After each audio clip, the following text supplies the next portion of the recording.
Today we have Mr. Sandeep Singhal with us, and this is a pretty lengthy introduction, so please brace yourselves. He is the co-founder and managing partner at WestBridge Capital, a global investment firm, and previously part of founding team of Sequoia Capital India. Along with Grandmaster Vishwanathan Anand, he had established WestBridge Anand Chess Academy, which had mentored several of the country's top talents, including recently world champion Gukesh. Through his family foundation, he has also been involved in the establishment of Ashoka University, Laksha University, and also a founding member of IIM Ahmedabad and IIT Delhi Endowment Fund. He has a BTech in Chemical Engineering from IIT Delhi, MS in Chemical Engineering from University of Illinois, and he came back and graduated with a distinction in MBA from IIM Ahmedabad. Over the last 2 decades, he had led investments in several companies, which a lot of you have heard of, being Indigo, Rapido, Dr. Lal's, PhysicsWala, Vedantu, Tutor Vista, Shobha Developers, Havels, Meesho, HDFC, ICICI, Bajaj, Third Wave, in about a total of 170 companies, and served on the board of about 25 private and public companies. And he's also a governing board member of National Council of Applied Economic Research.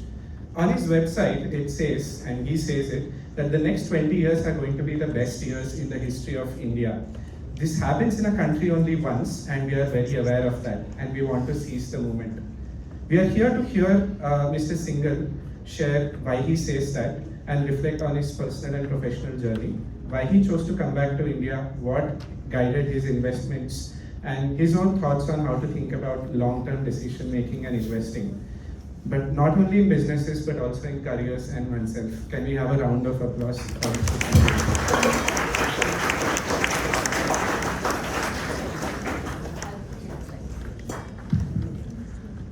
Good morning. I don't know what to tell you that you already don't know, but anyway, I'll try.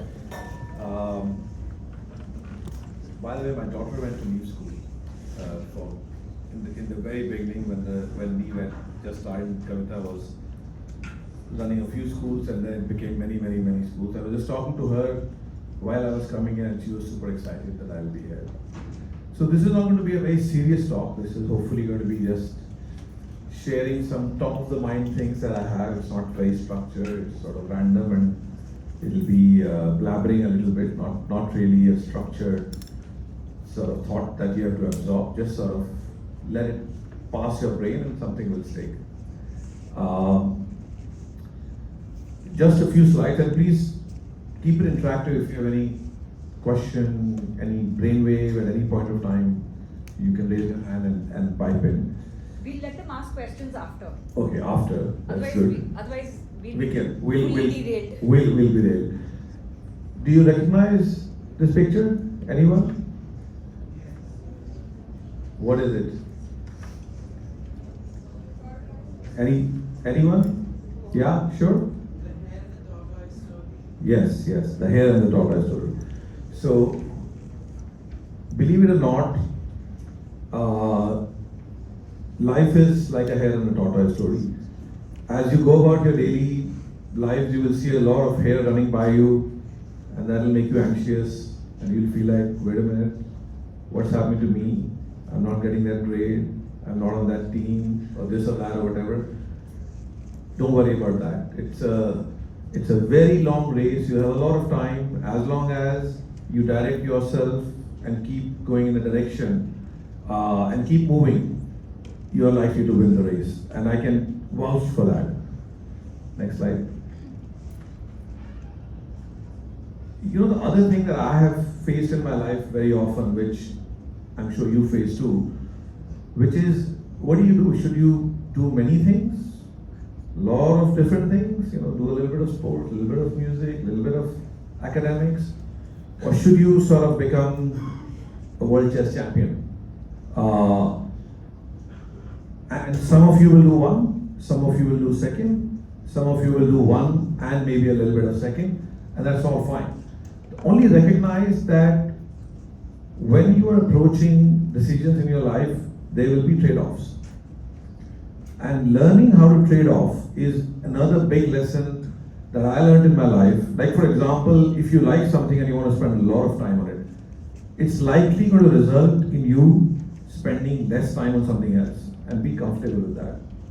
So when you do really well at something, by corollary, it's possible that I don't mean well in terms of grades or this or that or whatever, when you're absorbing yourself deeply into something, there'll be a trade-off. You may be doing not as well or not spending as much time on something else, and become more and more comfortable with that. The world will push you to be good at everything, but know in your mind that's okay. You can, for now, to get into a college, you can try and do all that. But in general, in life, be aware of trade-offs, that whenever you choose to do something and you want to do it deeply, it's okay for you not to do that well in many other things. Next slide. Have you heard of, does this remind you, and this is a bamboo tree. Does anyone know anything about a bamboo tree? How does a bamboo tree grow?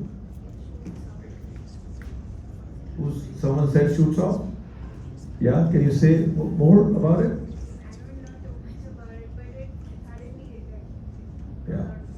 Yeah. So a bamboo tree for a long period of time doesn't grow.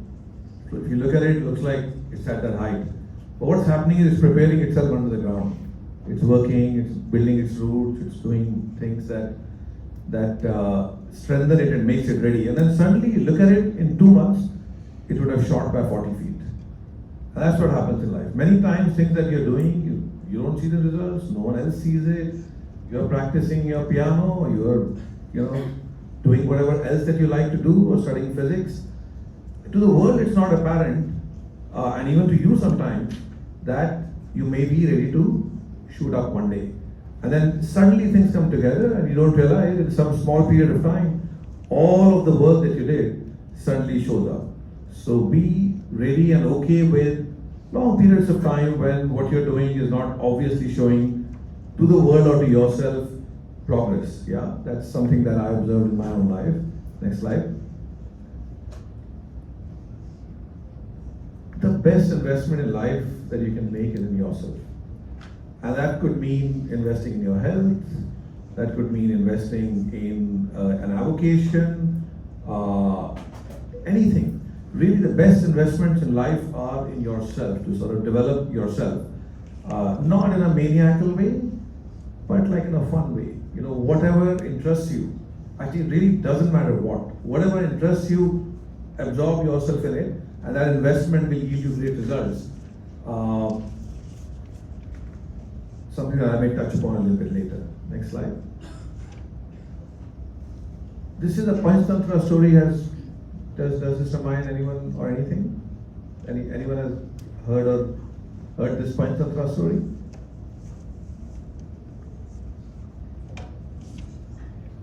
You would have, but the picture sometimes doesn't make it easy for you to recognize. This is a story about 4 friends. So the second best investment you can make in life is in your friends. You may not realize that why is it helpful, when will it be helpful, but you will realize as you go through life, your life is a team game. You may think it's only you participating in that game, but in reality, there are many other people on that team. And this story, I won't go into detail, basically talks about how these 4 friends, when they get into trouble, how the unique strength of each of them comes into play to get them out of trouble. And it's none of them is the smartest, none of them is the strongest, each one has their unique strength. So in life, when you have friends and multiple friends, you can, and by friends I just don't only mean your friends here, but I mean friends in the world. It could be an uncle who's your friend. It could be someone that you relate to. Your mother could be your friend. So who's on your team? Who are the people who bring different kinds of abilities and perspective to your life? So second best investment in life is invest in your friends. Next slide. Fall in love with something. I fell in love with playing basketball. In fact, for 10 years of my life, that's all I did. I remember 3 or 4 hours a day practically. So much so that it cost me a lot in many other things. But some of the life's greatest lessons I learned on basketball court. How to collaborate, how to compete, how to control your aggression. You can't have an aggression that is uncontrolled. and you need controlled aggression to achieve things in life. I'm not talking about basketball. I'm talking about fall in love with something and do a lot of it. Because when you do a lot of something, it teaches you many things that, doing a little of everything won't. Next slide. If you can, develop a sense of wonder. Does anyone know in the galaxy we live in, what is it called? Does anyone know how many stars it has? Roughly, how many? A few hundred billion. A few hundred billion stars in just our galaxy. Okay? Do you know how many galaxies there are? A few trillion. Like the mind boggles, right? A few trillion. A few billion stars in our galaxy. A few trillion galaxies. And all of this is a very small part of the universe. This, a few hundred billion stars, a few trillion galaxies, each galaxy that we spoke about. Like if you take just a coin and put it on the sky and just make a circle around that coin, just in that circle there are 10,000 galaxies like ours. 10,000 galaxies. The point is not details of this. The point is wonder. The most beautiful gift of life is wonder. Thinking about what is all this? What is existence? It can. This is not an activity which is linked to how will it benefit you, but it's a great gift of life to wonder. In fact, on the next slide, let me show you something. Does anyone know what this slide is about? This little circle, that little dot. Voyager 1. Yeah? Who said Voyager 1? So say more about it. I think it's a famous photo that Voyager 1 took from Neptune, and it's called the pale blue dot. Yes, absolutely. I'm just going to add to I'm going to add to what he just said.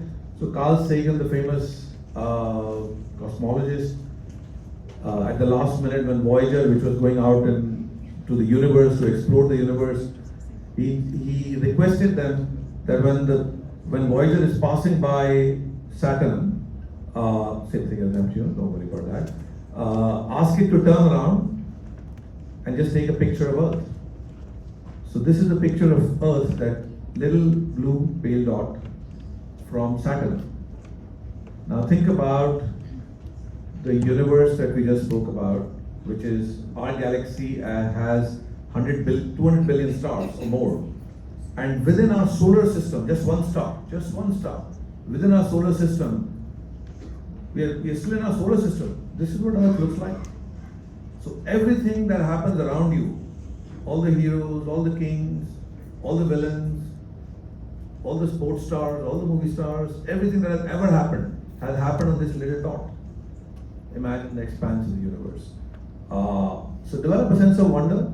In fact, that one thing probably is equal to everything else you do in life. If you miss a sense of wonder, you're missing something big of what humans are gifted with. Next slide. If you can, and you will, since you live in India, ask yourself some spiritual questions. Not religious, spiritual. This is from Gita, just two lines I picked, that in all of us here, it's the same reality that dwells.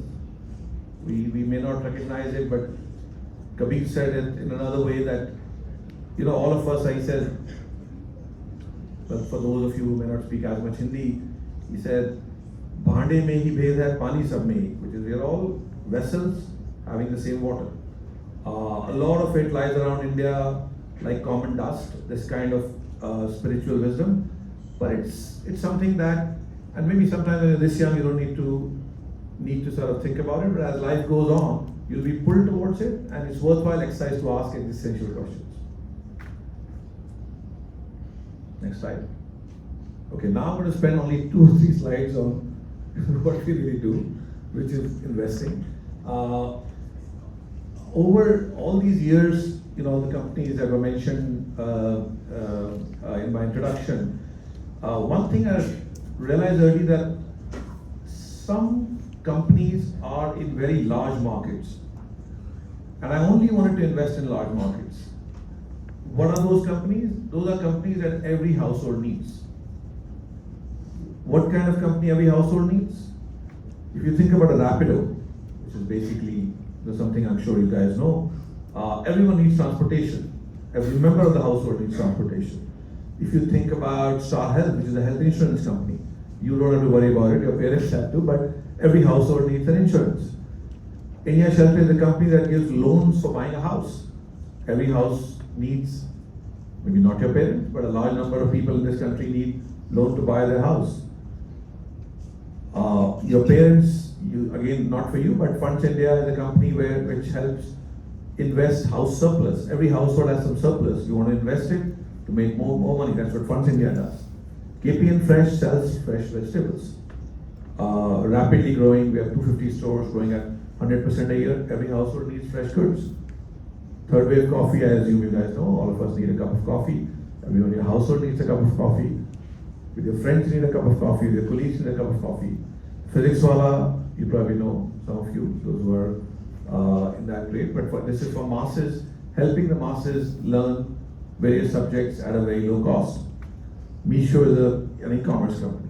And Health and Improvements are companies where you can do your diagnostic tests and buy your medicines the cheapest. There are a few common threads in these companies. There is this room which forms the top 1% of India, maybe 0.1%. Your families, myself, Kavita, we all come from top 0.1% of the family. But there is, if you take out the top 1, 2, 3%, there is the bottom 97%. All of our companies are largely focused on them. So we want to bring them the cheapest. Indigo Airlines is not there. We want to bring them the cheapest travel. We want to bring them the cheapest fruits and vegetables. We want to bring them the cheapest way to buy insurance. We want to give them education at the cheapest price. We want to give them apparel at the cheapest price. So we are focused on the bottom 97%. One of the reasons is that the market, even though they all spend small amounts, the markets are very large. Next slide. This is what we follow at WestBridge. And some of you may not relate to it today because you're not buying company stocks or shares. Basically says that if you aren't willing to own a stock or let's say any company for 10 years, don't even think about owning it for 10 minutes. What that means is that in investing, some people have this methodology of investing in a company and then saying 2 years later I'll get out. Our philosophy is if you're not interested in for 10 years, then don't waste your time. And you can apply this to your life as well. When you pick things, do them for a long period of time because the cumulative returns of compounding that you may have heard from other people are very dramatic. I think something that was said, the next few decades belong to India in a major way. If you candidly ask me, I'm jealous of all of you. I was born, I'm maybe 50 years or maybe 40 years older than you guys. The first 30 years from when I was born, India was sort of, lost. We had an economic system which wasn't growing. It's only in the last 20 years I've had the joy of seeing India growing. But the best years of India in 1,000 years are the next 2 or 3 decades. So I wish I was like you, going to school now, graduating now, because I'll be coming into an India which is going to be full of opportunities. You're going to see the country transform in many, many different ways. So please, keep that in mind as you make your life decisions. I think it's probably the last slide. Just a few lines from poet. You may Google and read the full poem, but I'll just leave it here. Thank you very much.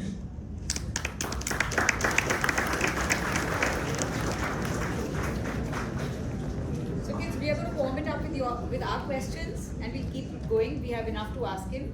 But after a couple of questions, if you have whatever questions you have, put your hands up. Is someone handling the mic for the kids? Uh, some people will have to handle the mics to the kids so that everybody's got a chance to talk. Okay. Mr. Sandeep, so our students that are sitting here are from grade 9 to 12. They will be making some major decisions about where they study, where they want to go. Coming to you, you have studied in IIT, you studied in IIM and then in MS. You were a pretty meritorious student. So, I mean, there were many opportunities at that time. What made you want to come back to India? What did you see in India? Maybe you can start with that. Okay, one correction, I was not a meritorious student, I was somewhere in the middle always, hung in the middle somewhere, and in the final lap, I picked speed, so somehow I cleared. You don't have to be meritorious or at the top, being in the middle and being in the back. Many times I was in the back too, by the way. When I was in class 9, okay, I'm going to share this with you. I can't share it publicly, but I can share it with you. In class 9, I think I was 31 out of 40. In those days, you used to get grade by whatever. Because, like I told you earlier, I was so in love with playing basketball that I just couldn't think of anything else. I was barely keeping up with academics. But when time showed up in class 11th and 12th, suddenly my attention went there. And then in those 1 or 2 years, I learned what I couldn't have learned in 4 or 5 years. So you don't, if you're at the top and you're meritorious, great. If you're not, don't worry about it. Your time will come. People flower at various times in life, and wait for your time. On the question of how to make a choice of where to make your career, is that the question? Maybe you can share a little bit before that of your IIT story. Everybody's heard of IIT? How many of you have IITians as parents? Plenty. And many more who would want to be IITian parents, right? Big moment of pride, right? This is an interesting story. Which one? There are many. IIT admission. Oh my God. IIT admission. You know what a big deal we make out of the IIT admission today? Let's hear that one before you. Okay, first of all, I should tell you that when I went to college, the competition was much lesser. The reason was that 98% of India hadn't heard of IIT. They lived in park towns, villages, they didn't have access to good schools. So the only people who were competing were people living in big cities, which is very different today. Everyone from India is competing, so it's much harder. But in my time, given my general academic background earlier, and sort of, my family's expectations, I had managed well. Like, I never gave them this feeling that something great is going to happen. So I took the IIT exam, and I went to see the result that day with a friend of mine sitting in the back of a scooter. And no one in my family thought that there was some get-together of relatives in the evening. No one thought, okay, he's going somewhere, he'll come back. They knew that was the IIT exam result. I went to the institute, the big gate at IIT Delhi. You go and there's a big seminar hall with big pillars, and on one of the notice boards there are names written. So I went in there with my friend, my closest friend, still my closest friend. I just got a message from him last night. Sitting on the pillion of the scooter. And I looked at the list. I wasn't expecting anything. I saw my name there. Like, what just happened? Okay. So I gasped, absorbed, still dazed, sat back on the scooter. My friend was overjoyed, just jumping up and down. I was like, what's going on? I came back out of the main gate. I'm going to ask him to stop. I said, listen, I don't want to be embarrassed. Let's go back and look at it again. Maybe I made a mistake. Maybe I written someone else's roll number. I don't want to go tell people that I've got through and then find out I haven't. And then after I went, it was indeed there. I went back home. No one asked me. No one asked me what happened. Because there was no expectation. They didn't believe that anything like that will happen. But the point of it is this, that actually if I hadn't gone to IIT, nothing would have happened. I would have still come down this path. Sometimes we tend to confuse college degrees, college names, and so on and so forth with sort of success. Don't worry about that. Work hard when you need to. Do it with positive excitement. Take what comes your way, and like I said, you flower at various points of time in life. And it's okay for you to keep the world's expectation low from you, that they don't mount too much pressure on yourself. I don't know if that story helps, Kavita. The other bit of the story that I'd heard in the past from your parents was that when you came home to tell them this, there was someone for dinner. And so they said, and he came in running to say, I've got admission. And his parents were like, it's okay, come on, we are doing dinner. And the next morning they woke up and they said, Acha, What happened? kal tum kuch bol rahe the. Yesterday you were saying something. And that's when he announced to them that he got into I IIT. think basically the And message they were is like, okay, it's fine, not a big deal. keep your parents' expectation low. Otherwise they're going to ask you all kinds of questions. But underwater, you have to be like a duck. Above water, be calm, keep everything. Underwater, paddle like crazy, if you can. Paddle But like a duck. on the question of, look, it's not even a contest. If you want the best out of your career, the next 3 decades are in India. You can go to your education anywhere you want. That doesn't matter because that's okay. The best decision I ever made in life, and I made it when India wasn't even shining. In fact, it was and I know Kavita did something similar, Manish did something similar. We all came back in times when India was, like every year I used to tell me, what is this country? I want to go back in a few years. I can't live here, there's no economic activity, there's no energy, there's no nothing. You are graduating at a time when you are at the cusp of an explosion of things in India. So there's no doubt, I can do the analysis, I can just give you the answer, that next 3 decades are about glory here. If you seek glory, if you seek wealth, if you seek glory, with or without wealth, it's all going to be in India at a level which is very different than if you were elsewhere. Elsewhere you live a comfortable life, but if you want glory and big success, then I think India is a platform. So, ab ki baari, hamari baari Ah, is what it is. Yeah. But would you share the story of what happened? You as IIT, Delhi, IIM Ahmedabad, the Indian dream of middle class parents, then take a job, HUL, Hindustan Unilevers, then you walk away from that and go do a consulting gig for a couple of years. Why did you come back to India? What made you come back to India? Because you made that reverse journey very fast. It is not that, you didn't wait 10 years to be in consulting and then arrive at a top position. You just made that decision, in a couple of years? Literally, pretty much, very early. You very got early. there and you decided to come back. Yeah, my main reason was not making a career. My main reason was family. My mother's health was not good. And she had done so much for me in her life that I felt like, it's almost like when I left from India and I came back after 1 year for vacation, I could see her eyes were vacant. She was, like, I could see that she's probably embracing with a lifetime of loss. Because when you're so far away, you're there, but you're really not there. So I basically came back when mom's health wasn't good, and I just couldn't afford mentally to be at peace when that was happening. But in hindsight, if it was the best economic decision I made, and it was not just me, there were 4 or 5 people who came back with me from IIT who had gone. All 5 of them have done dramatically better than those who were left behind. And I think the main reason for that is that our efforts either get amplified or get deaccelerated by the market we are in. India is a market where today, if you put this much effort, it gets multiplied by 5x. Other parts of the globe, particularly US, Europe, are markets where you put this much, your effort actually reduces to a lower.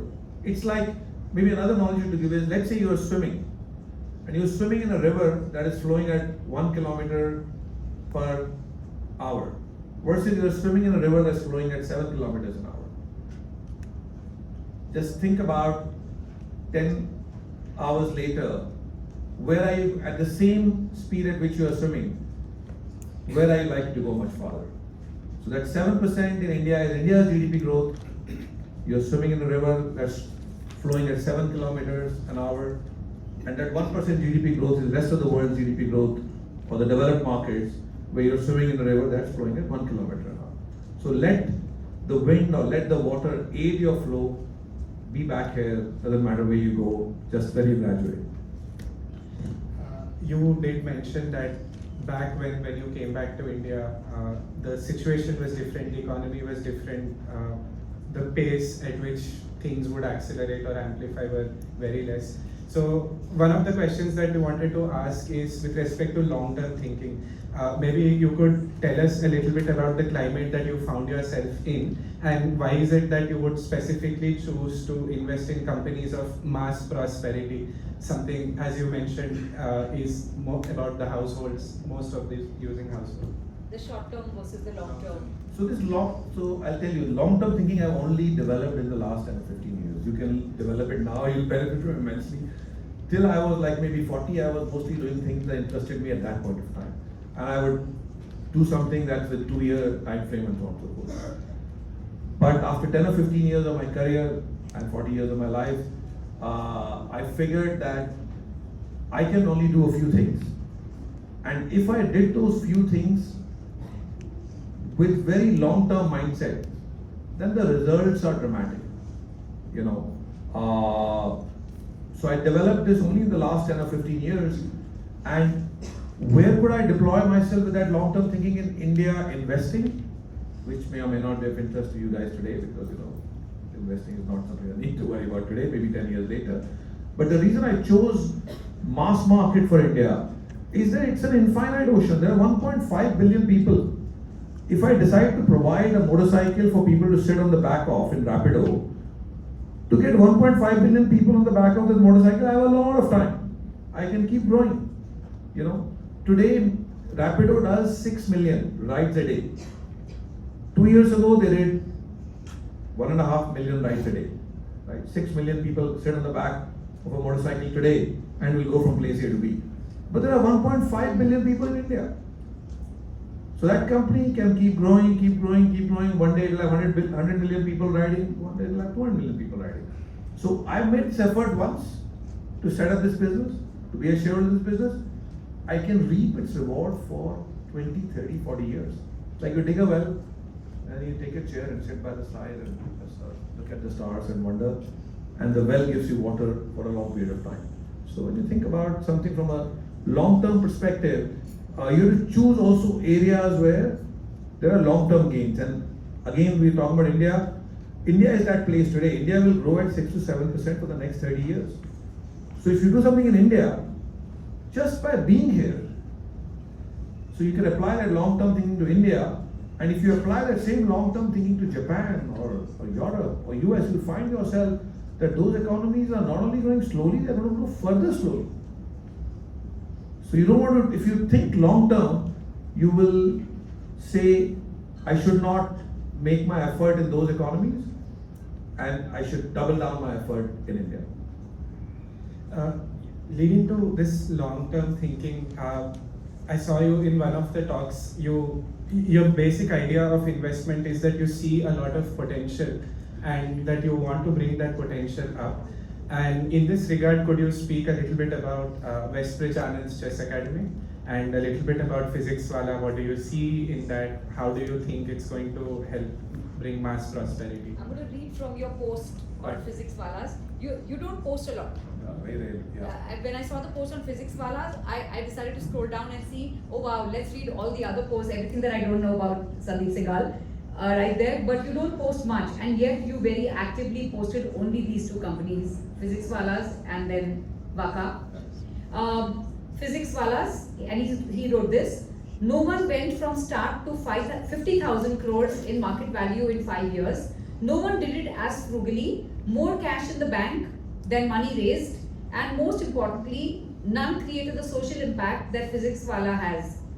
Physics Wala is set to go public, which they are now, at a market cap of more than 30,000 crores.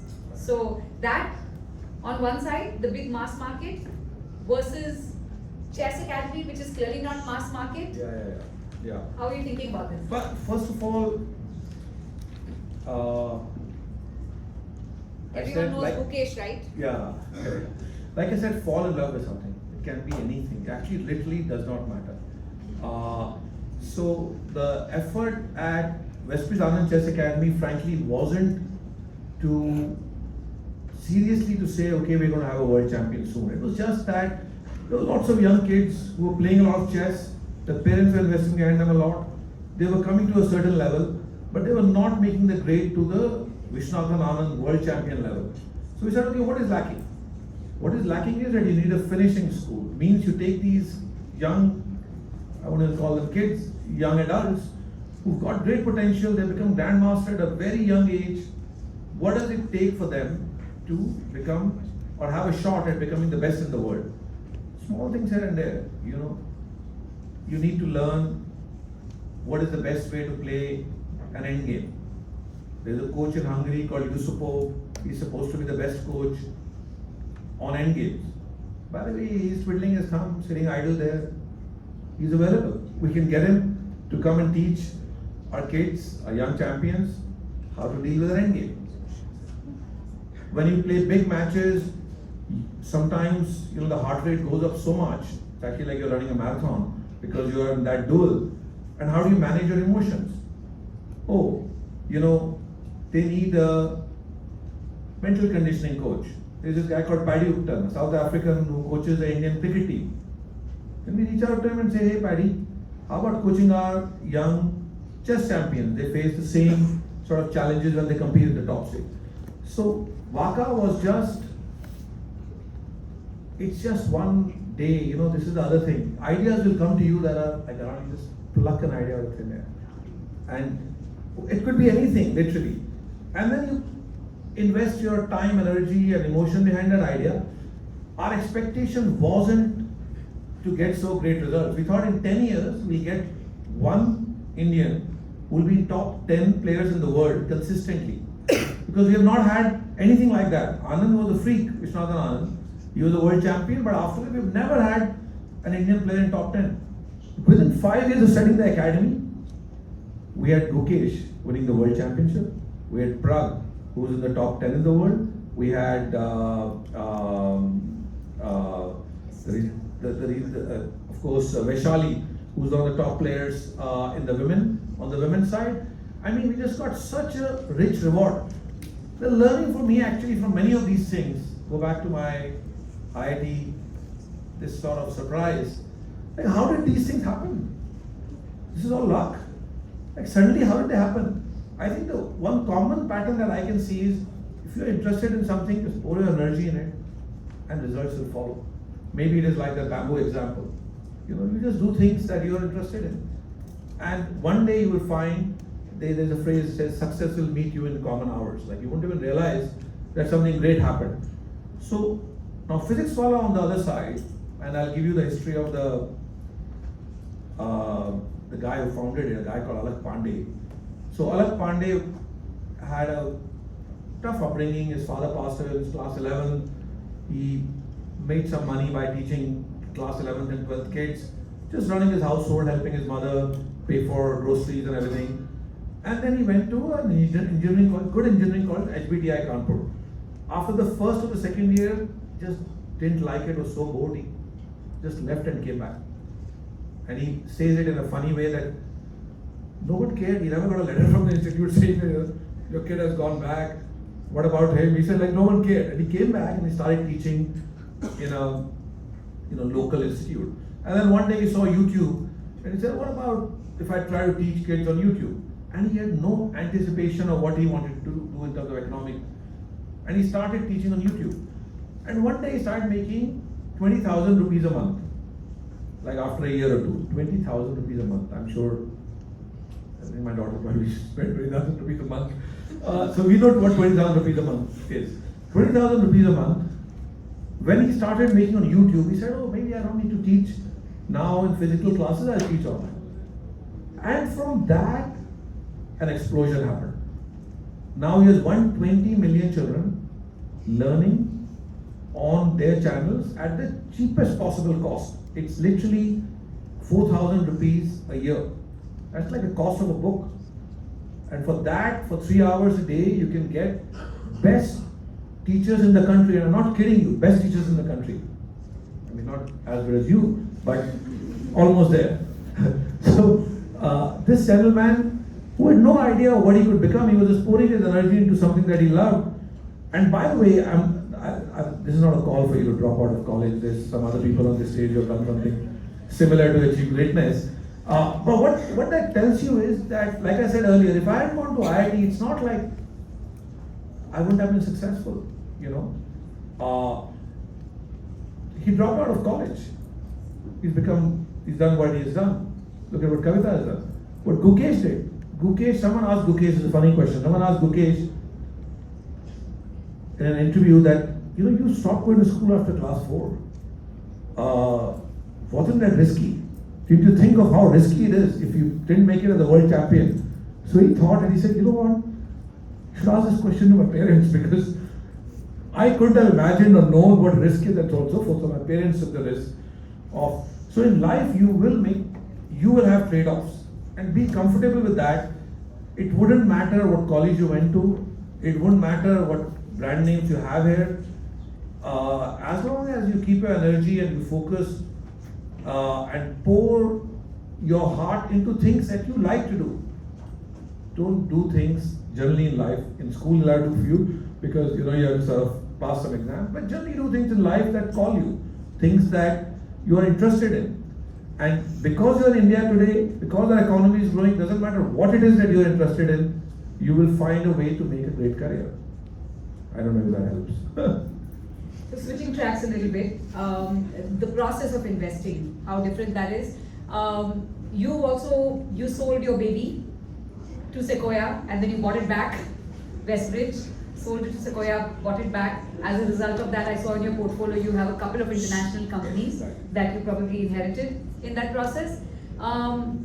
You have this 5,000 crores in the bank that Physics Wala has.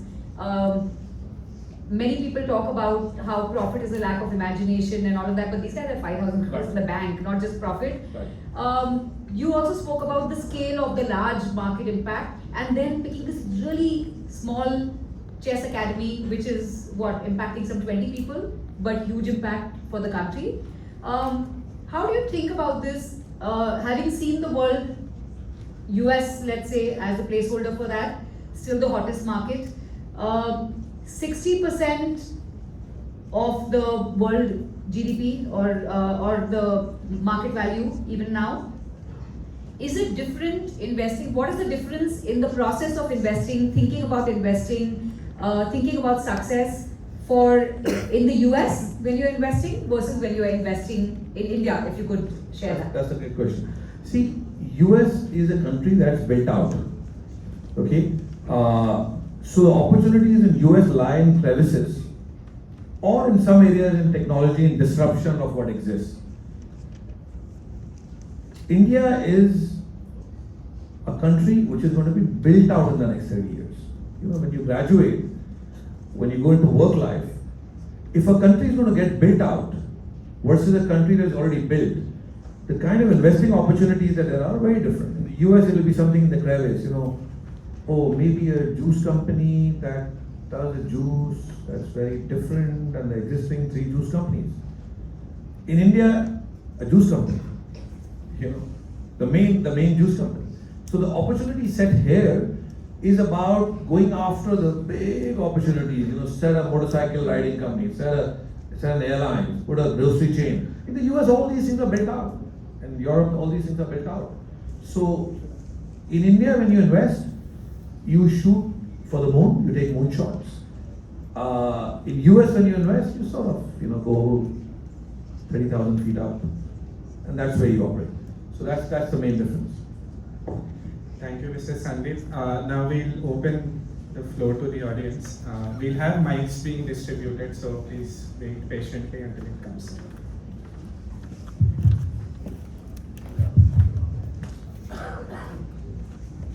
Go ahead, Dhruv.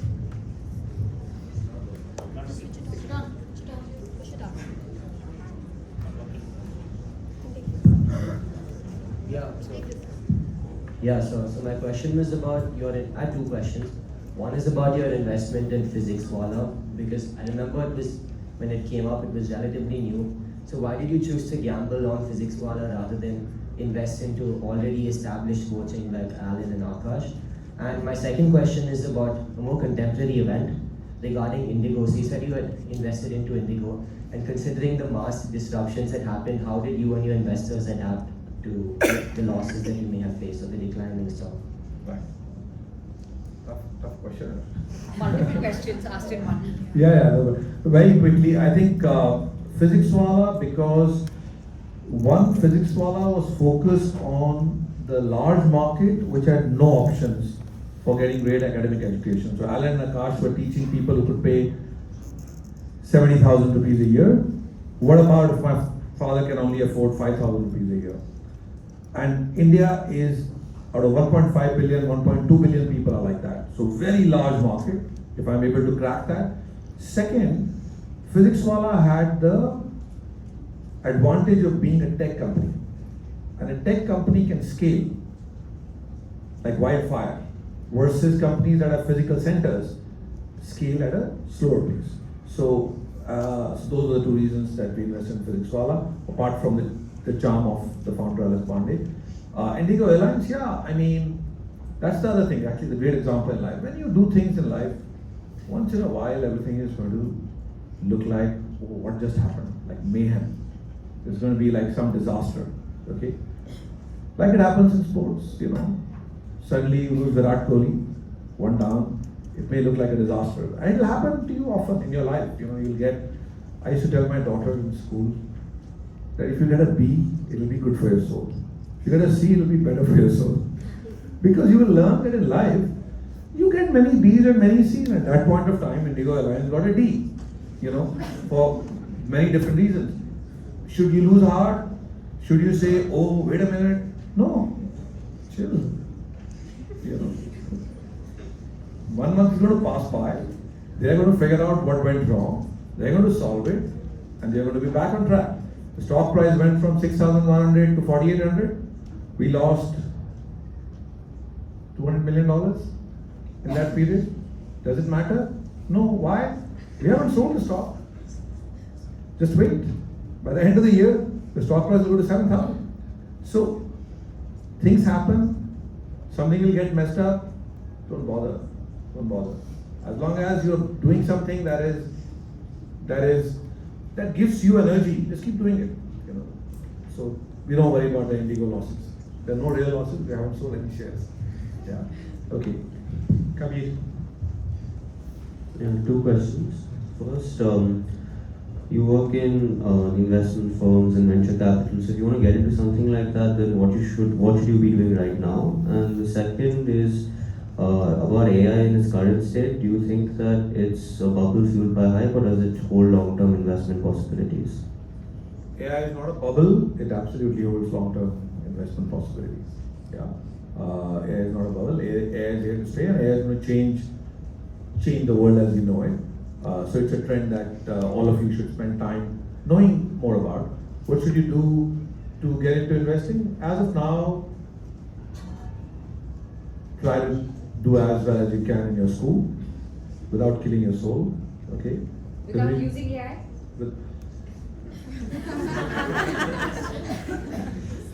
Just be clear. Use it smartly. If I catch you. That's a tough one. But then go to a good college, broaden your horizons. And as you're doing that, you know, dabble a little bit with knowing about what is investing. You know, learn about early days of Warren Buffett, learn about early days of people who are investing, what they did. Try to ask yourself, when you walk into a third wave coffee store, just ask yourself, does this business make money? Why does this business make money?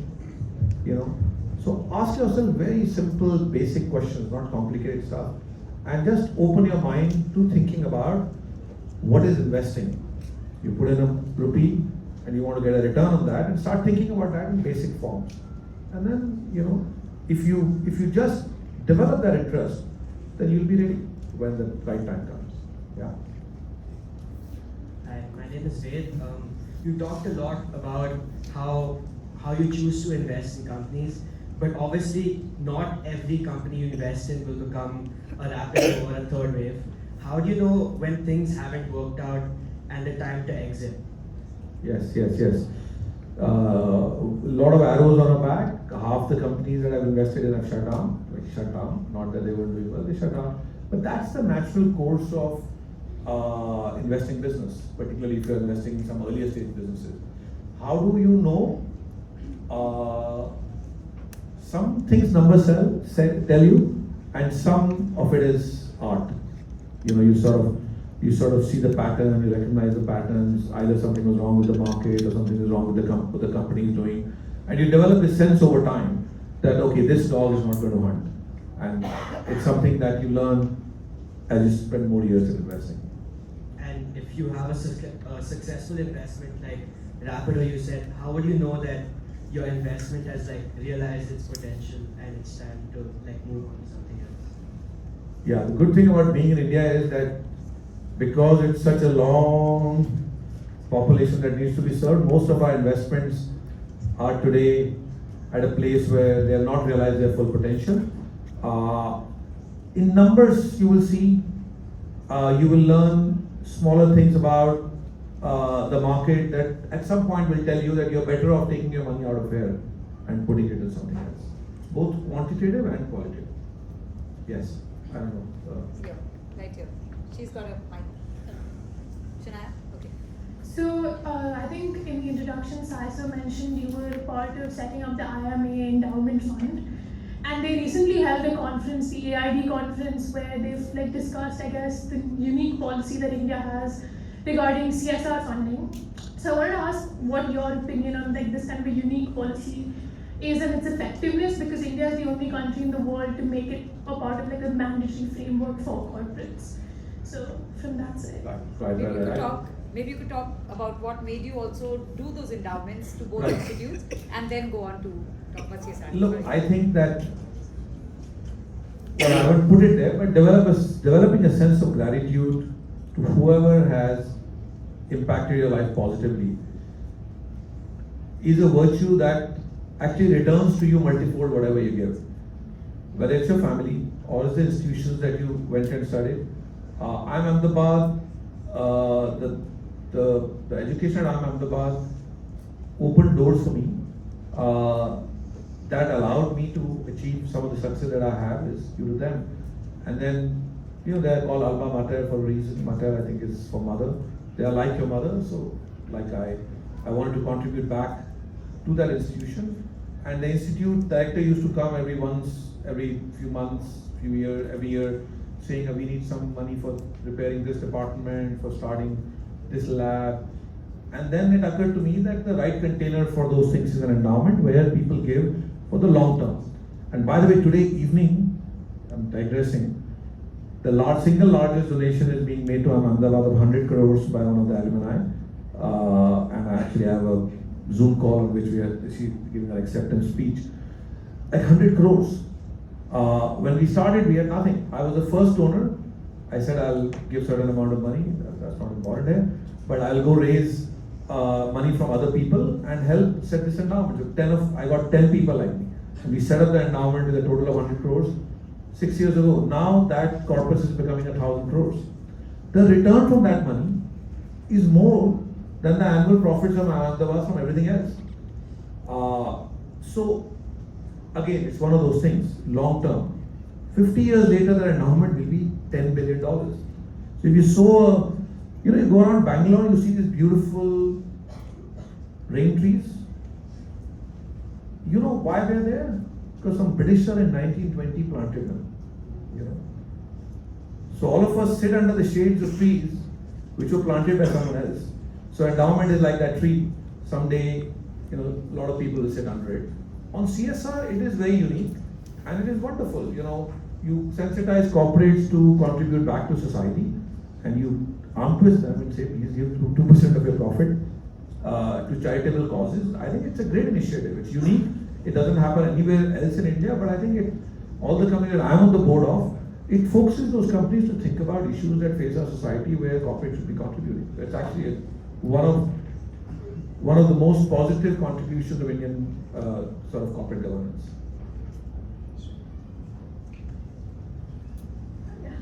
Hi, my name is Shreya. Thank you for coming today. My question is, how did you evaluate the potential of the companies that you invested in? What were the exact criteria that you used to evaluate the growth strategies, especially for startups? Yes.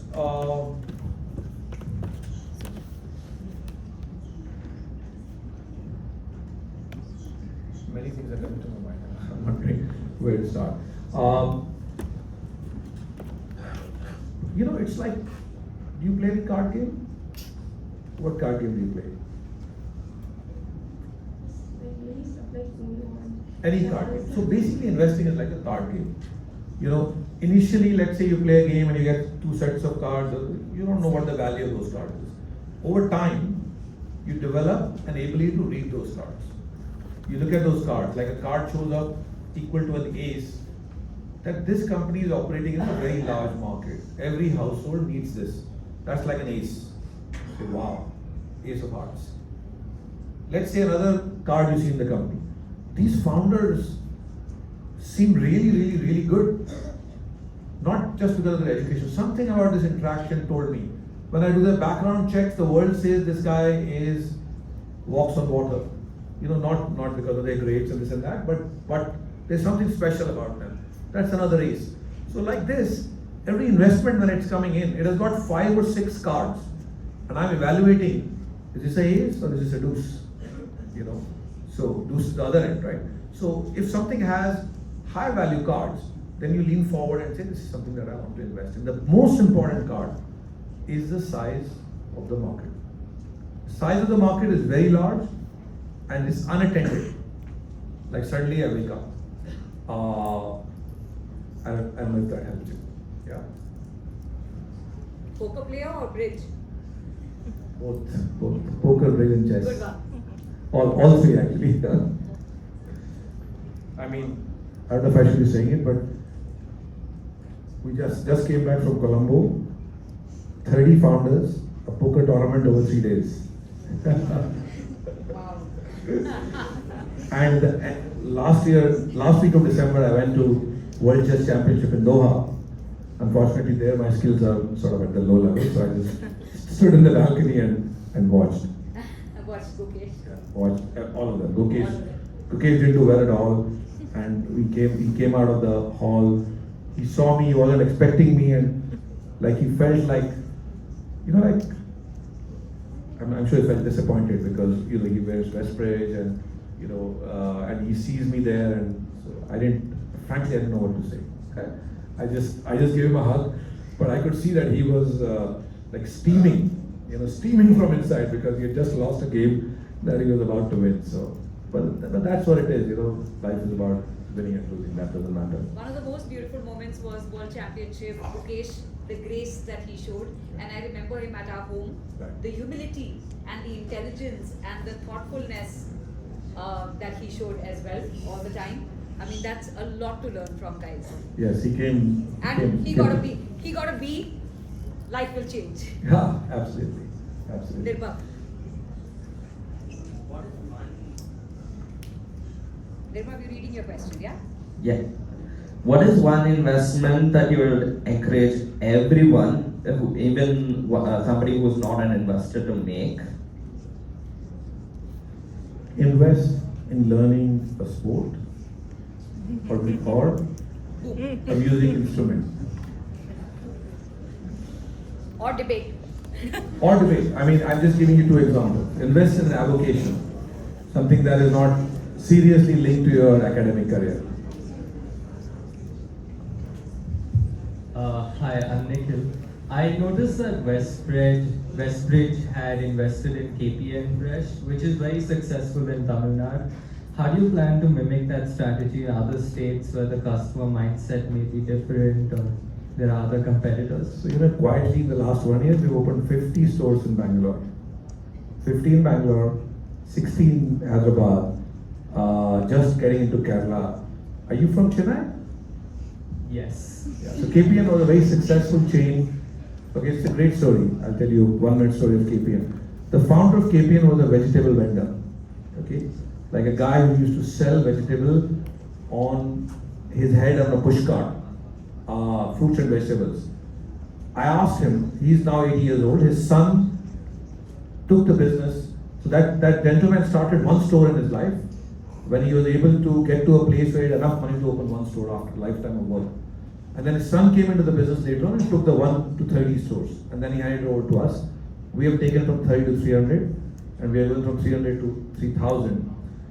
I asked the father that what made you successful? There were so many vegetable vendors. Why did you become what you have become? He gave me this interesting story. He said he used to sell fruits on his head and used to sell it to people when a bus is transiting the city. It'll stop at that station and many fruit vendors will run and they have this fruit basket on their head. So you can see it from the top of the sort of window and so on and so forth. So he said, what I used to do is that when the bus is gone, vendors will be doing their thing, will be chatting, will be doing whatever. He said, I used to sit down and I used to have a cloth and I used to polish my fruits. Because when the bus stood, only thing that people can see from top is how the fruits looked. So he said, I used to have 2 to 3x the sales compared to other vendors. And he brought that same thinking into running KPN stores. Merchandising of fruits for them to look fresh and attractive. So just that one micro or mini small habit made this guy from being a fruit and vegetable vendor to an entrepreneur who owned a large number of stores. So we are at it. It's going to come close to your home very soon. We are going to have 300 stores in Bangalore. We are right now at 50. Of your 170 investments, how many of the founders come from elite educations? Do you have a measure of that at all? It's a great and mix. how many of them come from like 12th fail, 4th fail? It's a great mix. Just like a cricket team. There is a Rinku Singh, or a Yashasvi Jaiswal, who comes from very modest background. Father was a whatever seller. And then there are people like Rahul Dravid who came from, success comes from all kinds of people, Yes, sometimes people who have less have bigger fire, but equally, sometimes when people have all the resources, they have an ability to take bigger risks. So there's no, it's actually a very healthy mix of both. It's all about where you go, Yes. what you do with it. Absolutely. Good mindset. Okay, there's one question in the back. We'll ask 2 or 3 questions. One question in the back.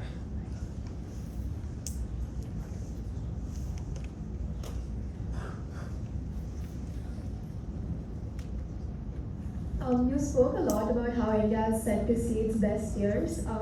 Why do you think India is set to see its best next 20, 30 years? Yeah, see,